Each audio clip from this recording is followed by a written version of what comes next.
My name is Babirye. Mu 1973 ekibiina ekigatta abantu abaliko obulemu bw'obutawulira ki Uganda National Association of the Deaf UNAD kyatondebwawo era nga mu kiseera kino abantu abakulu n'abaana abato bonna abaali balina ekizibu kino baali bakozesa lulimi olwangungu awakasaako ne mu masomero newankubadde nga lwalimu bingi ebitatuukanye yadde okwogerezeganya obulungi n'abalala ekyabawaliriza okuleeta olulimi olw'obubonero mu ggwanga mu 1994 okuva olwo okutuusa kati lwe lulimi olukozesebwa mu kwogerezeganya mu bantu bano. Kyokka kati Bakiggala bano bagamba nti waliwo abantu abatandise okwerimbika mu lulimi lwabwe olw'ebigendererwa byabwe eby'enjawulo. Twesanze nti mu ggwanga tulinamu ababbunuzi abategeeze mu masettendekero era nga be bamu kwatidde ekizibu kino kubanga bo beesibye ku kintu ky'ensimbi bo balabanga muganwa gwafunamu nsimbi. Waliwo n'abagufudde ddala omulimu omutongole okufera abantu nga bayita mu lulimi luno olw'obubonero n'ekigendererwa eky'okufunamu ensimbi. That people are using sign language as a business venture. As a business venture just to make money. Bagamba kino kikosa omutindo gw'olulimi lw'obubonero ekintu ekigenda okululemesa okugenda mu maaso.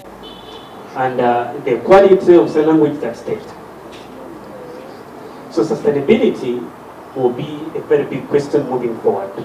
Kati okwewala bino bano baagala wabagibwewo etteeka erirungamya ku nkozesa yaalwo okusobola okulutaatira. So twagala etteeka erigenda okuyamba okukwata bano abafunza b'ekibogwe kubanga balimu okwonoona kutattana ebyo gavumenti badde ekoledde olulimi lwaffe olw'obubonero. A stand alone law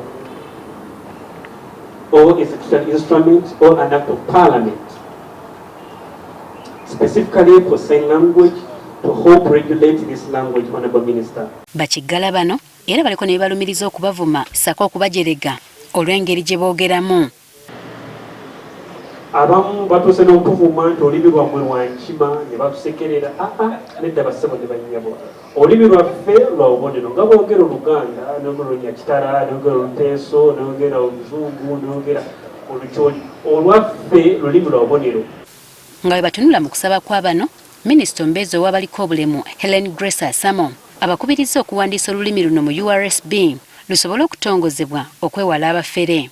Let sign language be captured under URSB so that it is protected as a language for deaf people, so that for us who are outside and yet not yet deaf should not be using it anyhow.